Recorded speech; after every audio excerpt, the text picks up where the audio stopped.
दोस्तों, भारत में जो शादियाँ कराई जा रही है, ज़्यादातर 80% शादियाँ धोखे, फ़रेब, जालसाजी और चीटिंग के द्वारा कराई जा रही है।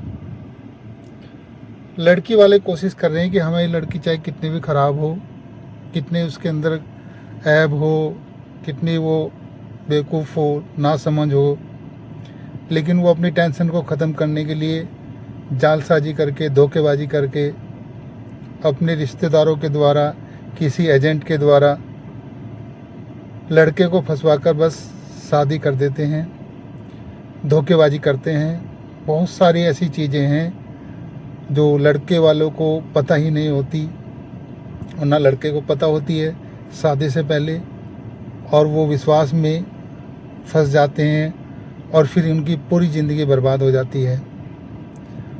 शादी के केस में जो अरेंज मैरिज होती है उसमें आप 99% चीज़ें आप पता ही नहीं कर सकते, चाहे वो आप कितना प्रयास कर ले, क्योंकि उसमें ड्यूरेशन बहुत कम होता है।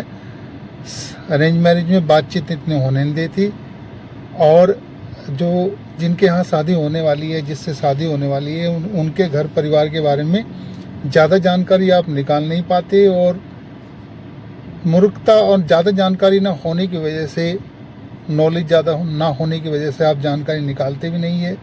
सिर्फ विश्वास में पूरी ज़िंदगी के लिए लड़का लड़की को बांध देते हैं और उनकी ज़िंदगी बर्बाद हो जाती है। तो अरेंज मैरिज में बहुत सारी चीज़ें ऐसी छिपी रहती है, वो लड़के की तरफ से भी गलत हो सकता है, लड़की की तरफ से भी। धोखेबाजी दोनों साइड से हो सकती है, और ज़्यादातर यही स्कैम चल रहा है, और उसी की परिणाम स्वरूप शादी टूट रही हैं, तलाक हो रहे हैं, एक दूसरे को मार रहे हैं। ये सब चीज़ें उसी का परिणाम है, क्योंकि शादी से पहले बड़ी मुश्किल से ही आप पता लगा पाते हैं कि लड़की या लड़का कहीं की दूसरी जगह प्यार करता था, वो कई बार सेक्स कर चुका है दूसरे लोगों से। इसके अलावा आप ये नहीं बता सकते कि भाई उसकी आदत कैसी है, और जो लड़की लड़के को मिलेगी वो उसके मन मुताबिक उसको सेक्सुअली सेटिस्फाई कर भी पाएगी या नहीं। बहुत सारी शादियाँ तो 1-2 दिन में ही टूट जाती है, या मतलब कि वो ख़त्म ही होती है, शुरुआत से ही बस शादी हो जाती है, फिर वो उसको ढोते रहते हैं, क्योंकि लड़का कई बार कंफर्टेबल नहीं हो पाता लड़की के साथ, और वो ऐसी प्राइवेट चीज़ें होती है जो वो किसी से शेयर भी नहीं करता, और बस धीरे धीरे उसको गलत ज़िंदगी को ढोता रहता है। उससे कई गुना बेटर, कहीं अच्छी ज़िंदगी वो सिंगल लाइफ जी रहा होता है, लेकिन समाज के प्रेशर में, घर वालों के दबाव में आकर के वो ऐसे रिश्ते कर लेता है, जिसकी वजह से वो बाद में फंस जाता है। कई बार उसको लड़की का स्वभाव पता नहीं होता, वो चिड़चिड़ी होती है, बार बार में लड़ने वाली होती है, उससे ज़्यादा ज्ञान नहीं होता कि भाई पति को कैसे रखना है, घर में कैसे शांति सुकून व्यवस्थित करना है। और उनकी लड़कियों की जो एक्सपेक्टेशन होती है मोस्टली की बहुत हाई होती है। वो सोचती है कि हमें पति एकदम राजकुमार मिलेगा, बड़ा महल मिलेगा, गाड़ी होगी, ये होगी, सारी एक्सपेक्टेशन उनकी हाई होती है। वो रियलिटी से दूर होती है, जो सच्चाई है उस पर वहाँ नहीं खड़ी रहती, जिसकी वजह से फिर रिश्ते बिगड़ते हैं। और कई बार लड़कों को ये भी जानकारी नहीं होती भाई लड़की है तो उसकी नेचर कैसी है, उसके शरीर में कोई बीमारी तो नहीं है पहले से, हो सकता है वो मानसिक रूप से बीमार हो या कोई अन्य दूसरी बीमारी हो जो लड़के घर वालों को पता नहीं लगता। कई बार लड़कियों वालों को भी पता नहीं लगता कि लड़का कैसा है, दारू पीता है, वेश्यावृत्ति करता है, या ज़्यादा कमाता नहीं है, जॉब अच्छी नहीं है, लोग बाग झूठ बोलकर शादी कर लेते हैं। तो अनेक चीज़ें ऐसी होती है जो हमें जानकारी नहीं होती। रिश्तों में जो रिश्ते होते हैं उसमें एक लड़का 2 या 3% की जानकारी लेकर जाता है, और लड़की भी, और वो फंस जाते हैं। तो इससे बढ़िया जो ये स्कैम चल रहा है, जिसमें आपकी पूरी ज़िंदगी खप सकती है, पूरी ज़िंदगी बर्बाद हो सकती है। अगर रियली में आपको शादी करनी है, आपने मन बनाया कि शादी करेंगे, हम बच्चा करेंगे, हमसे रहा नहीं जाता बिना शादी के, तो बहुत देखभाल कर, सोच समझ कर, समय लेकर, सारी चीज़ों का पता करके इवन मैं तो ये कहता हूँ कि लड़का लड़की दोनों एक दूसरे का मेडिकल चेकअप कराए, बॉडी का फुल बॉडी चेकअप कराए। जो मुख्य मुख्य बीमारियाँ हैं बड़ी बड़ी, उनका चेकअप करा लें। अगर कोई बीमारी नहीं है तभी आप आगे बढ़ें। इसके अलावा फिर रिश्तों की खोजबीन करें। लड़का कैसी है, लड़की कैसी है, उसके घर वाले कैसे हैं, ये सारी चीज़ें पता करें। कॉल डिटेल निकालें दोनों की, एक दूसरे की, और तब आगे बढ़ें। और अगर मेरा तो सुझाव यही है कि सबसे अच्छी जो लाइफ है वो सिंगल लाइफ है। अगर आप अकेला रहने में आपको मज़ा आता है, अकेले आप आनंदित हो, अकेला घूमना फिरना, अकेला अपने ढंग से खाना सोना पीना, दोस्तों से मिलना, और कैरियर में आगे बढ़ने की चाह, आप नहीं चाहते डिस्टर्बेंस और होगा कि आप कोई आके आपके जीवन को बर्बाद कर दे, आपका समय, एनर्जी, पैसा सब कुछ छीन ले, और जो आपकी इच्छाएं हैं, जो आपकी फ्रीडम है वो चली जाएं, तो सबसे बेस्ट ऑप्शन तो सिंगल रहना ही है। लेकिन अगर कुछ लोग नहीं रह पाते हैं, चाहते हैं कि वो शादी करें, तो उनको मेरा यही सुझाव है कि भाई बहुत ही देखभाल के, क्योंकि शादी एक बहुत ही बड़ा जुआ है, आपकी पूरी ज़िंदगी बर्बाद हो सकती है। अगर आप गलत रिश्ते में फंस गए तो वहाँ से समझ लो आप न मरे हुए हैं न जिंदा हैं। ऐसी आपकी स्थिति हो जाएगी, आप सुसाइड भी नहीं कर पाएंगे और ना ढंग से जी पाएंगे।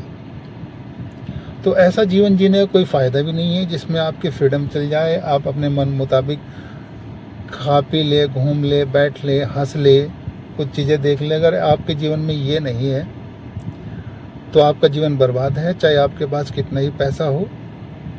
अगर आपकी फ्रीडम चली गई है, आप अपने मन मुताबिक चीज़ों को नहीं कर पा रहे हैं, आप अपने सेल्फ डिपेंड होकर निर्णय नहीं ले पा रहे हैं, तो इससे बेटर है कि आप सिंगल ही रहें। नहीं तो आपके जीवन का कोई मीनिंग नहीं रहेगा, लाइफ मीनिंगलेस हो जाएगी। लाइफ एक बार मिलती है, पल पल आपका गुजरता जाता है ज़िंदगी में, तो बहुत ही सोच समझ कर निर्णय ले। क्योंकि शादी वैसे भी फंडामेंटली एक ये गलत प्रथा चली आ रही है शुरुआत से ही, क्योंकि शादी की आवश्यकता नहीं है समाज में या लोगों को।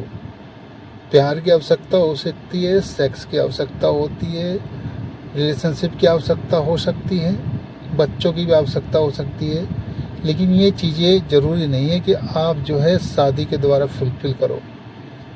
क्योंकि अगर आपने शादी की तो कोई एक व्यक्ति, फिर बच्चे आपकी पूरी ज़िंदगी को बर्बाद कर देंगे। जिस व्यक्ति की शादी 20-25 साल में हो रही है तो वो शुरुआत के जो 20-25 साल है वही बड़ी खुशी से गुजरेंगे, और बाकी के जो 30-35-40 साल बच गए हैं वो वहाँ से ज़िंदगी आपके बर्बाद है, वो बेकार गुजरेंगे आपके। फिर बेकार इस सेंस में गुजरेंगे क्योंकि आपके अपने जीवन के जो खुशियाँ हैं, जो आप अपना जीवन अपने तरीके जी सकते थे वो नहीं जिएंगे। आप औरों को खुश करने में लग जाएंगे, आप औरों के लिए करेंगे, बच्चों के लिए करेंगे, और आपका जो पर्सनल लाइफ है, आपकी जो पर्सनल फ्रीडम है वो चली जाएगी। मनुष्य के सबसे बेस्ट लाइफ वो है जो उसको अपनी फ्रीडम के अनुसार, अपने अनुसार निर्णय लो, और अपने अनुसार अगर वो जिए, चीज़ें उसके अनुसार हो रही है, अपने अनुसार वो बढ़ रहा है, 90% भी चीज़ें अगर ऐसी हो रही है तो उसकी लाइफ बहुत बेटर है। भले ही उसके पास पैसा कम हो, रिसोर्सेज भी कम हो, लेकिन अगर वो सुकून की ज़िंदगी आराम से सो जाता है, अपने ढंग से खा लेता है, यार दोस्तों से बिना किसी रिस्ट्रिक्शन के बात कर लेता है, जब उसका मन चाहे घूमने का बाहर चले जाता है, जब ना मन चाहे वो रुक जाता है घर पे जहाँ भी होगा। उसको कोई रिस्ट्रिक्शन नहीं है कि आपको यहाँ नहीं बैठना है, वहाँ नहीं बैठना है। तो अगर आपकी लाइफ इस तरह की है तो आप समझो सौभाग्यशाली है और बढ़िया लाइफ आप जी रहे हैं।